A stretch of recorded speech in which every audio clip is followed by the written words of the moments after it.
नाम जप, सब कुछ इसी से प्राप्त हो जाएगा, विश्वास कर लीजिए। तो लोग पूछते हैं कौन सा नाम जप करें, तो पहली बात है कि जो आपके गुरु ने नाम दिया है वो नाम जप करो।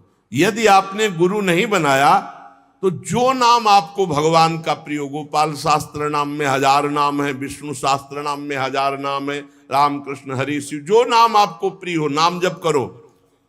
वो आपको गुरु से मिला देगा, गुरु मंत्र दिलवा देंगे, वो आपको भगवत प्राप्ति का सब वही नाम करवा देगा। आप शुरू तो करो नाम जप करना। जिनको सौभाग्य से गुरु मिल गए हैं, अपने गुरु के द्वारा दिए हुए नाम पर आसक्त हो जाओ। और मन का एक स्वभाव है, ये बगल में कुछ लेके चलने का स्वभाव है, गुरु से हटकर कुछ लेके चलने का। ये स्तोत्र ले लें, ये नाम ले लें, ये इसका स्वभाव है। इसी स्वभाव को हटाना है। गुरु ने कहा राम तो राम, गुरु ने कहा राधा तो राधा जीवन, उसी से आप देख लेना सब कुछ प्राप्त हो जाएगा। नाम की बड़ी महिमा है। विभिन्न ग्रंथों में भगवान के विभिन्न नामों को गाया गया है। जो तुम्हें नाम प्रिय लगे या जो गुरुदेव ने दिया है। 38 शास्त्र नाम तो हमारे पास है। भाई जी महाराज श्री हनुमान प्रसाद पोद्दार जी कहते 38 शास्त्र नाम तो हमारे पास है, 38 सहस्त्र नाम। और भगवान के अनंत नाम हैं। सभी भगवान के नाम समान बलशाली हैं, पर विशेषता होती गुरु प्रदत्त नाम में। जैसे गोस्वामी जी को राम नाम सर्वोपरि, चैतन्य महाप्रभु कृष्ण नाम सर्वोपरि, हरिवंश महाप्रभु राधा नाम सर्वोपरि, कोई हर्ज नहीं। उसी एक परम तत्व के अनेकों नाम हैं, जिसको जो प्रिय लगे खूब पकड़ लो उस नाम को जोर से, बार बार उसे जपो। राधा राधा राधा राधा राधा, अब 2 घंटा जपा, इसके बाद दे दिया पूरे विश्व को, धन्य हो जाए हमारा विश्व, हो गया। क्योंकि आपका भजन उतना जाकर समाज को सुख पहुंचाएगा। इसलिए गुरु मुख से ही नाम जपना चाहिए। अगर नहीं है तो आप देख लो, कोई न कोई संत के मुख से वो नाम तो निकला ही है। राम कृष्ण हरि, जो भाई जी महाराज कह रहे हैं 38 शास्त्र नाम तो हमारे पास रखे हुए। तो जो भगवान का नाम निरंतर रटते उनमें दिव्य शक्ति जागृत हो जाती। जैसे 2 लकड़ियों के बार बार घर्षण से अग्नि उत्पन्न हो जाती शक्ति। देखो ना, 2 पत्थरों को आप रगड़िए तो उनमें चिंगारी पैदा हो जाएगी। तो दिव्य चिदानंद में नाम जब हमारी जिह्वा पे रगड़ होती है तो उसमें ऐसी महान शक्ति जागृत होती। ज्ञान भक्ति वैराग्य विपत्ति दुख का नाश सब। देखो गोस्वामी जी सरल भाषा में कह रहे हैं, राम नाम मणिदीप धरि जीह देहरी द्वार, तुलसी भीतर बाहरहु जो चाहस उजियार। यदि हृदय में और जगत में भी लोक में मंगल चाहते हो तो अपनी जिह्वा रूपी देहरी पर, जो भीतर और बाहर दोनों को मंगल करेगी, नाम विराजमान कर लो। गोस्वामी जी को प्राण प्रिय है 2 अक्षर राम, ऐसे प्राण प्रिय है हमारा 2 अक्षर राधा। जिह्वा पे विराजमान कर लो, लोक परलोक सब मंगल को प्राप्त हो जाएगा। जो संसार में नाम जब कर रहे तो उनको ऐसा ज्ञान हो जाता है, जैसे गोस्वामी तुलसीदास जी कहते हैं, मैं तो ही अब जान्यो संसार, बानी न सकई मोहि हरि के बल, प्रगट कपट आगार। मैं तो ही अब जान्यो संसार, ए संसार में जान गया तुझे। संसार अब तू कपट का आगार कभी मुझे बांध नहीं सकता, क्योंकि मेरे पास भगवान नाम जप के प्रभाव से वो ज्ञान हो गया, वो ज्ञान हो गया कि अब तू मुझे नहीं बांध सकता। सर्वत्र भगवत दर्शन, तीसरी बात आई। पहला आया अपने इष्ट के अनन्य, दूसरा कैसे हो तो बोले निरंतर नाम जप करो, और तीसरा सर्वत्र भगवत दर्शन। ये सर्वोत्तम बात है। चाहे वो चांडाल हो, पशु हो, पक्षी हो, जड़ हो, चैतन्य हो, जहां तुम्हारी दृष्टि पड़े तो उसमें देखने की कोशिश करो, इसमें भगवान श्री हरि विराजमान है। सकल जग हरि को रूप निहार, हरि को रूप निहार। हरि बिनु विश्व कतहु को नहीं, ये मिथ्या भ्रम संसार। सकल जग हरि को रूप निहार। जैसे दूर से पड़ी हुई रस्सी सांप दिखाई देती है, न सांप पहले था ना बाद में रहेगा, बीच में भास रहा है, और बीच में है रस्सी, भास रहा है सांप। ऐसे ही ये संसार पहले नहीं था, बाद में भी नहीं रहेगा, बीच में भास रहा है, और है श्री कृष्ण, है प्रभु, और भास रहा है संसार। तो सकल जग हरि को रूप निहार। हरि बिनु विश्व कतहु कोऊ नहीं, ये मिथ्या भ्रम संसार। ये झूठा भ्रम हो गया, ये स्त्री है, पुरुष है, जड़ है, चैतन एकमात्र भगवान बना हुआ है। अलख निरंजन, जो हम देख नहीं सकते, अलख, लख नहीं सकते, वो अलख। और निरंजन जो त्रिगुणातीत मायातीत है, वो साक्षात सामने बैठा हुआ है। अलख निरंजन सब जग व्यापक, सब जग को आधार। सकल जग हरि को रूप निहार। अब गूढ़ बात, नहीं आधार नहीं को हरिमा। भगवान कह रहे यो माम पश्यति सर्वत्र सर्वम च मयि पश्यति। जो सब में मुझको देखता है और मुझ में सबको देखता है, वो मेरे नेत्रों से कभी ओझल नहीं होगा, मैं उसके नेत्रों से कभी ओझल नहीं होगा। और एक श्लोक आता है कि मैं किसी में प्रवेश नहीं हूं, कोई मेरे में प्रवेश नहीं। वही यहां कह रहे हैं, नहीं आधार नहीं को हरि महा। अब क्या मतलब है इसका? बोले इसका मतलब है जैसे कहा जाए बर्फ में पानी नहीं है और पानी में बर्फ नहीं है, बात कैसी रहेगी? क्योंकि बर्फ ही पानी है, पानी ही बर्फ है, भेद ही नहीं है। तो कहा जाए बर्फ में पानी प्रवेश नहीं कर सकता और पानी में बर्फ प्रवेश नहीं कर सकती, उसकी अलग सत्ता नहीं। बर्फ ही पानी बनी हुई है, पानी ही बर्फ है, कोई अंतर नहीं। तो कह रहे कि नहीं आधार। बोले कैसी बात कर रहे हो? बोले इसलिए कह रहा हूं कि वही वही है, दूसरा कोई है नहीं। प्रभु किसी में प्रवेश नहीं करते क्योंकि प्रभु ही है पहले से, तो किसी में प्रवेश करे? और कोई प्रभु में प्रवेश नहीं कर सकता क्योंकि कोई है ही नहीं, प्रभु ही है। यह रहस्य रघुनाथ कर बेग न जाने कोई, और जो जाने रघुपति कृपा तो सपने मोह न हो। स्वयं हरि जगत बने हुए हैं, सब कुछ ये हरि बैठे हैं। बस ये नेत्रों का हमारा दोष हट जाए, चश्मा बदल जाए, केवल हरि है। सिय राम मैं सब जग जानी, मानी नहीं, जानी, जान के, देख के।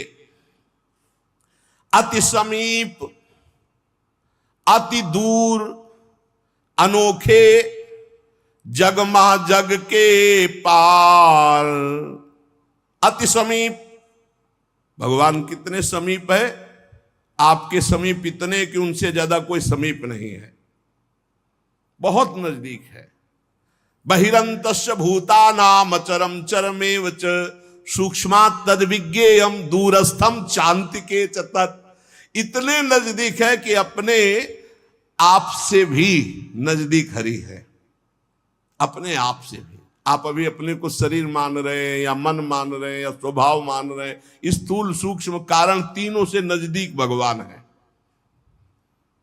अति समीप और इतने दूर हैं कि जन्म जन्म लग जाएंगे खोजते हुए, मिलना बहुत कठिन है। क्यों? क्योंकि बाहर खोजने से नहीं मिलेंगे, अंदर डूबने से मिलते हैं। अंदर जो लौट कर डूब गया वो पा गया हीरा, और जो बाहर चाबी घर में खो गए हैं और बाहर जंगल में पूरा जीवन ढूंढो, मिलेंगे क्या? घर में लौटो तो सर्वात्मना न विसृजेत बहिरेंद्रियाणि अंतश्चर। अंतर में आओ, बहिर्मुख बात छोड़ो, अंतर्मुख हो करके एकस चरणदास चित्त मनंतई से अकेले अंदर घुसो। कुछ लेके नहीं जाओगे, प्रेम गलियत साकरी, जितने संबंध सब ये बोझा है, नहीं ले जाओगे अंदर। अंतर्मुख अकेले होकर असंगो हम, और फिर ढूंढो तो मिल जाएगा, वही मिल जाएगा। और जब वो मिलेगा तो ढूंढने वाला नहीं रहेगा, केवल वही वो है। ये रहस्य, जानत तुम्हें तुम्हें हो जाई। अति समीप अति दूर अनोखे, जग महा जगते पार, जग महा जगते पार। अति समीप अति दूर, जो अनुभव करना चाहो, हमारे प्रभु की यही मानता है। इस खंभे में है तो यही मिलेंगे आपको, और हृदय में है तो यही हृदय में मिलेंगे, और बद्री नारायण में मिलेंगे तो बद्री नारायण में ही मिलेंगे। जहां जैसी भावना करोगे वैसे ही भगवान मिलेंगे। और सर्वत्र है तो सर्वत्र, फिर यहां भी है। पय घृत, कैसे भगवान समाये हुए हैं, जैसे दूध में घी। पय घृत, अब दूध में पूड़ी बनाओ, नहीं बन पाएगी। अब प्रक्रिया है, दूध को दही जमाओ, दही का मंथन करो, मक्खन निकालो, मक्खन को सिराओ, घी आ गया। ऐसे ही गुरु प्रदत्त साधना के बिना यह दृष्टि नहीं प्राप्त हो सकती। सर्वत्र श्री भगवान है। भगवान कैसे समाये हुए हैं? पय घृत, दूध में घी के समान। पावक काष्ठ, जैसे अग्नि और लकड़ी। लकड़ी में कहीं अग्नि है, लेकिन घर्षण करो, अरण्य मंथन उसी को तो कहते हैं। लकड़ी के घर्षण से अग्नि पैदा हो जाती। बोले बीज महा तरु, जैसे बीज में वृक्ष समाया हुआ है। फल पल्लव डार, जैसे एक छोटे से बीज में पूरा वृक्ष है, उसकी डाल भी है, उसका पत्ता भी है, उसका फल भी है। लेकिन उसको जब आप भूमि पर प्रक्रिया से गाड़े, बीज अंकुरित हो, तब आपको यह अनुभव में आएगा। तिमि हरि व्यापक अखिल विश्व महा, आनंद पूर्ण अपार। आनंद समुद्र भगवान ही सब रूपों में व्याप्त है। यही विधि एक बार निरखत जो, भव बारिधि होए पार। एक बार यह दृष्टि आ जाए कि सर्वत्र भगवान है, वो भव समुद्र से पार हो गया। पर इस दृष्टि में बड़ा धैर्य की जरूरत है, क्योंकि जहां आपकी दृष्टि हुई तहां माया अपना रंग शुरू कर देगी। सुख दुख लाभ हानि, चिरजीवन मृत्यु, मान अपमान, जो सभी तुम्हारे खेल, सभी में भरे तुम ही मेरे भगवान, वो देख सकता है। जब देखने चलोगे ना भगवान को, तो ये द्वंद अपना आक्रमण करेंगे। कभी सुख फंसा लेगा, कभी दुख, कभी लाभ, कभी हानि, कभी मृत्यु का भयावा, कभी मान, कभी अपमान। जो इन सब में भगवान को देखता है वही निकल पाएगा। बड़ा कठिन है जब कोई अपमान करे उसमें भगवान देखे। बड़ा कठिन है जब कोई मारने आवे, कोई कहे आओ भगवान मार दे आके। ऐसा बड़ा कठिन है। कोई हमें गाली दे, हानि करे, तिरस्कार करे, हम उसमें भगवान देखें, लेकिन है भगवान। बहुत कठिन है। भगवान एक ऐसी स्थिति दे तभी होता है, नहीं तो ऐसे।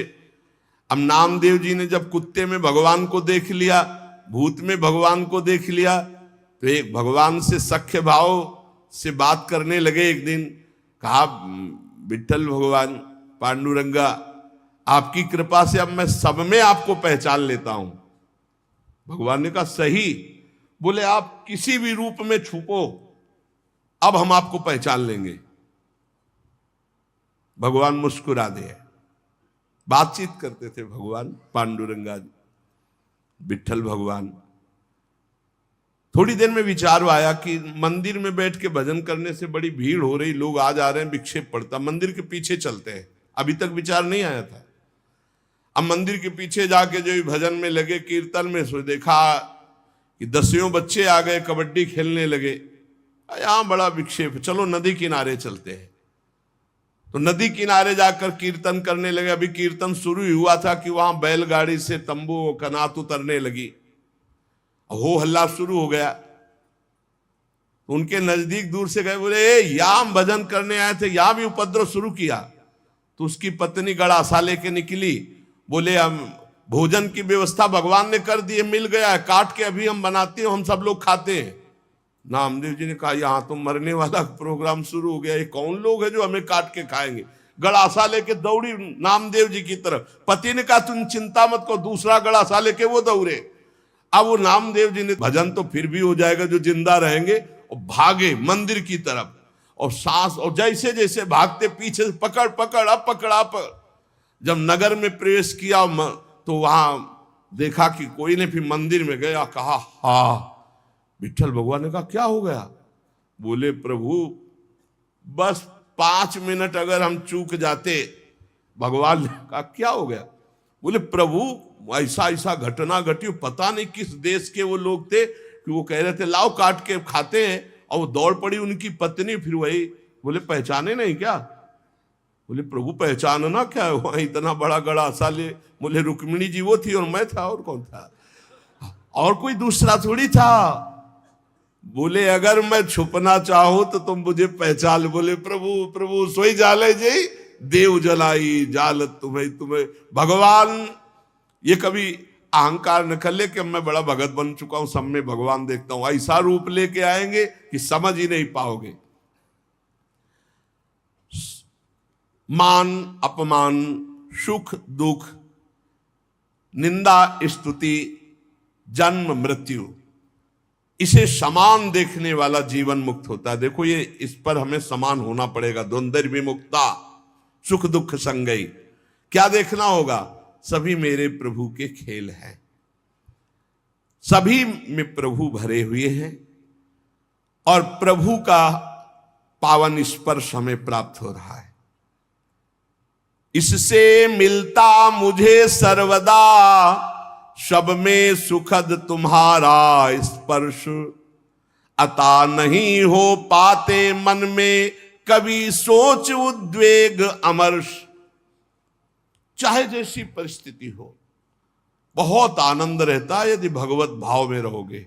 जगत भाव में तो कैसे भी रहो दुख ही दुख है, भगवत भाव में बहुत आनंद। बोले जब कोई पीटता है, अपमान करता है, तो मुझे ये दिखाई देता है मेरे हरि है स्पर्श कर रहे हैं, आपके महान पावन स्पर्श का ये प्रेम। जब हम सर्वत्र भगवान देखते थे, दुख नाम की चीज और भगवान का वास्तविक स्पर्श प्राप्त होता है। कभी अनुभव करना, अगर अपमान हो और उस समय आप भगवत भाव में हो, तो अपमान भी आपको और भाव वृद्धि करके रुलाने वाला बन जाएगा, प्रभु के प्रेम में रुलाने वाला। किसी अवस्था में भी होती नहीं अशांति, नहीं उर्दाह, हंसमुख सदा दिखता प्रभु का, नित्य नवीन पूर्ण उत्साह। दृढ़ विश्वास हो जाता है, इसलिए अशांति नहीं होती। एक दिन एक सन्यासी संत विचरण कर रहे थे, तो कुछ उद्दंड लोगों ने सोचा कि कुछ अर्थ होगा, पर उनको ये पता नहीं था कि ये सन्यास के नियम से जो चलते हैं उनके पास अर्थ नहीं होता। वो कभी धन का स्पर्श नहीं करते, नहीं, जो सन्यास धन का स्पर्श नहीं, काठ की स्त्री का भी स्पर्श नहीं। बड़ा नियम, सन्यास धर्म का मतलब ही होता साक्षात नारायण स्वरूप। अब उन्होंने उनके झोला देखा तो उसमें वही गीता आदि शास्त्र और तो कुछ निकला नहीं, तो बड़ी गुस्सा लगी, ईंट से उनका सर फोड़ दिया, खून खून ऐसे, और वो फोड़ के, ऐसे बड़े निर्दयी लोग होते हैं। वहीं से एक डॉक्टर गाड़ी से निकले, देखा एक संत जो है घायल पड़े हैं, उठाया ले गए अपने अस्पताल में, टाका लगाया, दवाई और गर्म दूध पिला रहे थे। तो जो राज कर्मचारी पुलिस को भी सूचना की उन्होंने, तो पुलिस भी साथ वहां आई और कहा, डॉक्टर ने पूछा महाराज जी आप बता सकते हैं कि किसने आपका सर फोड़ा? बोले बता सकता हूं, पक्का मुझे याद है आपने। और वो तो बोले महाराज आप कैसी बात करते हो, हम तो पुलिस कर्मचारी का इनकी बात मत मानना, इस समय इनका दिमाग सही नहीं।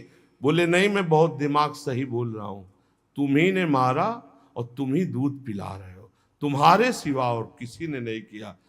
अब वो तो घबरा गए, बोले महाराज आप हमें फंसा क्यों रहे हो? बोले नहीं नहीं, तुम हमें नहीं फंसा सकते, तुम ही ले मारा। जब फिर वो डॉक्टर के ऊपर पुलिस वालों ने कहा महात्मा सही बोल रहे हैं, तो उन्होंने पुलिस वालों से कहा कि आप समझो मेरे भगवान ने वो रूप रखकर मुझे मारा और इस रूप में भगवान ही मुझे बचाए, तो भगवान ही तो है ना। तब डॉक्टर बचे। नहीं तो सिद्ध पुरुष अपनी भावना में बोल रहे, बेचारा फंस जाता। आप ही पीटने वाले हो और आप ही दूध पिलाने वाले हो, इसमें कोई अंतर। इसलिए किसी भी तरह उनके हृदय में अशांति या जलन नहीं होती। चाहे वो राम उपासक हो, शिव उपासक हो, कृष्ण उपासक हो, जगदम्बा उपासक, अपने इष्ट को सर्वोपरि मानना और किसी के भी इष्ट की निंदा न करना और उसको नीचा ना दिखाना, अपने लिए अपने इष्ट को सर्वोपरि मानना, ये भावना इतनी जोर की होनी चाहिए कि अपने इष्ट के सिवा और कुछ रह ही न जाए पूरी सृष्टि में। उत्तम के बस असमन माही, सपने हूं आन पुरुष जग नाही। एक बार गोस्वामी तुलसीदास जी वृंदावन आए, प्रातःकालीन वेला अपनी नित्य दिनचर्या करके निकले दर्शन करने के लिए। तो श्रृंगार में जिन ठाकुरों के दर्शन किए तो सब में मुरली, मोर मुकुट, ललित त्रिभंगी, पार्श्व में श्री राधा किशोरी। प्रणाम किया, कहा कहा कहूं छवि आज की, भले बने हो नाथ। नाथ आप ही हो, मुझे पता है बहुत सुंदर हो, प्रियाजू के साथ विराजमान हो, पर महाराज मेरे मन में पूर्ति नहीं हो रही, दर्शन की पूर्ति नहीं हो रही। जो प्यास है वो मेरी तृप्ति नहीं हो रही। मैं देख रहा हूं सांवले सलोने आप मेरे ही प्रभु हो, गोरी प्रियाजू आप मेरे ही हो, मुझे कोई संशय नहीं है, पर ये रूप हमारी तृप्ति का कारण नहीं। देख लो इष्ट निष्ठा, जबकि जड़ चैतन्य को सबका बोध है, गोस्वामी जी को। प्रभु जब मैं आपके कर कमल में मुरली देखता हूं और मयूर पिच्छ मस्तक पर देखता हूं और सीधे खड़े होने की जगह 3 जगह से टेढ़े ललित त्रिभंगी देखता हूं, बड़ा सुंदर रूप है, मुझे तृप्ति नहीं। तुलसी मस्तक तब नवे जब धनुष बाण हो हाथ, साष्टांग दंडवत तो तब करूंगा जब ये मुरली की जगह सारंग धनुष हो और टेढ़े की जगह सीधे हो जाओ और राज मुकुट चक्रवर्ती सम्राट का धारण किए हुए। प्रभु मैं जानता हूं भले बने हो नाथ, मेरे ही नाथ हो, कोई अंतर नहीं, पर मैं साष्टांग दंडवत तभी करूंगा। जिस मंदिर में जाते वहीं प्रिया प्रीतम, तो वृंदावन है, यहाँ तो ढाक पात सब जगह राधा राधा राधा राधा, कृष्ण कृष्ण, ये तो प्रिया प्रीतम का महल है। तुलसीदास जी महाराज बड़ी एकाग्रता से विनय अंदर से किए। फिर जब देखा एक क्षण में वही भगवान, मुरली अंतर ध्यान हो गई, हाथ सीधे हो गए उसी छवि में, और सारंग धनुष, राज मुकुट और प्रियाजू सियाजू। मुरली मुकुट दुराय के नाथ भय रघुनाथ, तत्काल सियाराम को साष्टांग दंडवत के जय जय प्रभु जय। इतने बड़े महापुरुष ने यह सिद्धांत स्थापित किया, यद्यपि प्रभु आप ही हो, कहा कहूं छवि आज की, भले बने हो नाथ, पर तुलसी मस्तक तब नवे जब धनुष बाण हो हाथ। ऐसे अपने इष्ट देव की निष्ठा होनी चाहिए। आप ही हो प्रभु, लेकिन नाथ हमारे हृदय को तृप्ति जब होगी जब हमारे रघुनाथ जी के रूप में आप दर्शन दो। ऐसे ही अपने एक प्रसंग आता है रसिक अनन्यमाल में, हरिदास जी उनका नाम, शायद हरिदास तुलाधार नाम था, जो जगन्नाथ जी के संतों के दर्शन के लिए यात्रा कर रहे थे, तो रास्ते में देखा एक गाय पर आक्रमण किया सिंह ने। रसिकानंद में चरित्र है। उन्होंने तत्काल संकल्प किया, मन वचन कर्म से यदि मैं भगवान का भक्त हूं तो मैं अपने सामने एक गौ हिंसा नहीं देख सकता। तो उन्होंने सिंह को कहा कि प्रार्थना है रुक जाइए आप। भजन के प्रताप से सिंह रुक गया। भजन का बहुत बड़ा बल होता है। और कहा मुझे खा लीजिए, लेकिन गाय को नहीं खाने देंगे हम। आप कृपा करो, मैं ये नहीं कहता कि आप अपना पेट ना भरो, मांसाई से पेट भरो, लेकिन मुझे खा लो। सिंह ऐसी दृष्टि से मानो देखा, उनके हृदय में आया कि अच्छा मैं बूढ़ा हूं, तुम्हारा पेट नहीं भरेगा, तो मेरे जवान लड़का, बस मुझे कुछ समय दीजिए, मैं लौट के जाता हूं, अपने पुत्र को साथ लेके आता हूं, वो हष्ट पुष्ट जवान है और मैं, दोनों को खा लेना, गाय मत खाओ। भजन का बड़ा प्रभाव होता है। सिंह शांत हो गया, वो लौट के आया, अपने पुत्र से कहा मैं वचन दे के आया हूं सिंह को, वो गाय को खा रहा था, अब आप चलो और हम दोनों को खाएगा, उसका पेट भर जाएगा।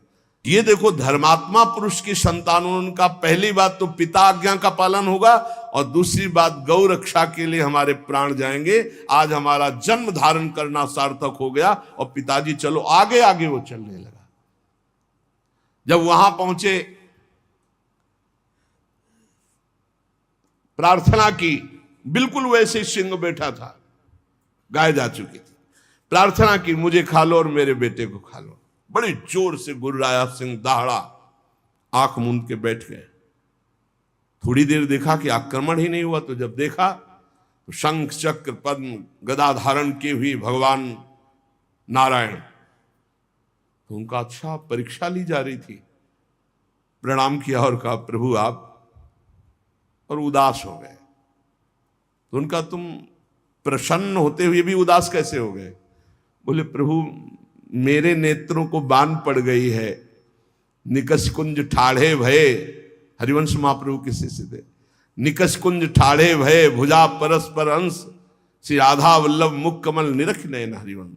मैं जानता हूं मेरे ही प्रभु पर मुझे प्रसन्नता नहीं, अगर मुझे प्रभु प्रसन्नता देना चाहते हो तो उसे, वहां तत्काल जो शंख चक्र गदा पद्म धारण की हुई भगवान नारायण थे, अंतर ध्यान हो गए, वही तत्व है ना, तत्काल प्रिया प्रीतम के रूप में नेत्र शिर आ गए। एक प्रसंग आता है प्रियालाल ब्रज लीला के अंतर्गत, एकांतिक कोई वार्ता करना चाहते थे समस्त गोपी मंडल के मध्य में, तो अंतर्धान हो गए। पूज्य भाई जी से हनुमान प्रसाद पोद्दार जी ने लिखा है। अब सांकेतिक कुंज में जाकर लालजू विराजमान हो गए, प्रियाजू दूसरे मार्ग से उधर चली और गोपीजन दूसरे मार्ग से। गोपीजन वहां शीघ्र पहुंच गई और देखा लालजू ने कि गोपियां आ गई। अब क्या करे, तो दो भुजा बढ़ा ली। भाई जी ने लिखा ब्रज लीला के अंतर्गत वही श्याम सुंदर है, पर दो भुजा बढ़ने का नजदीक गए, बस नेत्रों से प्रणाम किया और कहा हे भगवान नारायण हम पर कृपा करो, हमारे प्रीतम श्याम सुंदर मिल जाए, और आगे बढ़ गई। दो भुजा बढ़ा लेने से कोई प्रियता नहीं किसी गोपी के हृदय में, पर जब लाडली जो उस कुंज में प्रवेश किए तो महाराज कोशिश करते रहे कि दो भुजा रख ले, लेकिन अंतर्धान महामाधुर्य रस प्रवाहिनी श्री स्वामिनी जी की दृष्टि, बस मुरली मनोहर द्विभुज। तो यहां अनन्यता, उपासक में जितनी अनन्यता आ जाएगी उतने इष्ट देव की समीपता का उसे अनुभव होने लगेगा। अब इस अनन्यता को हम कैसे प्राप्त करें, तो कह रहे नाम जप के द्वारा। भगवान नाम जप में इतनी सामर्थ्य है कि अन्य अन्य आश्रय, अन्य अन्य जगह जो गया हुआ मन है वो लौटकर अपने इष्ट में अनन्य हो जाएगा। दुख मरण दारुण में भी तुम मधुर दिखाते मोहन रूप, होता सब विस्मरण एक बच रहता चिन्मय मोद अनूप। जिसकी दृष्टि में भगवान रहते हैं उसको कभी दुख नहीं होता, वो हर स्थिति में अपने भगवान को देखता रहता है। छाए रहते सतत नित्य प्रतिदिक में परम शांति आनंद, हो चाहे कैसा भी कहीं मनोहर घोर कांड स्वच्छंद। चाहे घोर स्थिति हो या मनोहर स्थिति हो, हे मेरे प्रीतम आप ही उसमें विराजमान होकर के मेरे लिए आनंद मोद बढ़ाने वाला कार्य करते हो। भला कहीं पिटने वाला, विपत्ति, अपमान, निंदा, इससे कहीं मोद हो सकता है, लेकिन भक्तों को मोद होता है क्योंकि वो भगवान का विधान मानते हैं। इसलिए सभी दृश्य हैं, सभी तुम्ही लीलामय के अभिनय सुंदर, सब में तुम्ही नृत्य करते नित नट नागर ऋषि मुनि मनहर। हे मुनियों के मन का हरण करने वाले मोहन मदन त्रिभंगी, मोहन मुनि मन रंगी, आप ही हो हर स्थिति में, हर परिस्थिति में, इसलिए मुझे कभी अशांति, कभी हृदय में जलन नहीं होती। तो ये 3 बातें जीवन में भक्त के आ जानी चाहिए। पहली बात है, हमें अपनी शक्ति को जागृत करना है सात्विक आराधना के द्वारा, और वो शक्ति है अनन्य भाव, अपने इष्ट में आ जाना। अनन्य भाव की पूर्ति के लिए निरंतर नाम जप करना है, और वो नाम है गुरु प्रदत्त, या गुरु नहीं मिले तो जो नाम प्रिय लगे निरंतर। तीसरी बात है कि सब में हमारे भगवान विराजमान हैं, सब विधान मेरे भगवान के हैं, इसलिए मेरा कभी अमंगल, कभी अहित हो ही नहीं सकता, क्योंकि मंगल भवन भगवान का विधान, चाहे वो अपमान हो, चाहे निंदा हो, चाहे तिरस्कार हो, वो मंगल ही होता है। इन 3 बातों में जो स्थित हो गया, वो तीनों लोकों पर विजय प्राप्त कर लिया, त्रिगुणात्मिका माया पर विजय प्राप्त कर लिया, वो त्रिभुवन पति का प्राण प्यारा हो जाता है, भगवान उसे अत्यंत प्यार करने लगते हैं। इसलिए अपनी शक्ति को जागृत करो, खो मत, अपने इष्ट के अनन्य हो जाओ, निरंतर नाम जप करो और सब में भगवत भावना करो। शेष चर्चा आगे। श्री राधा वल्लभ लाल की।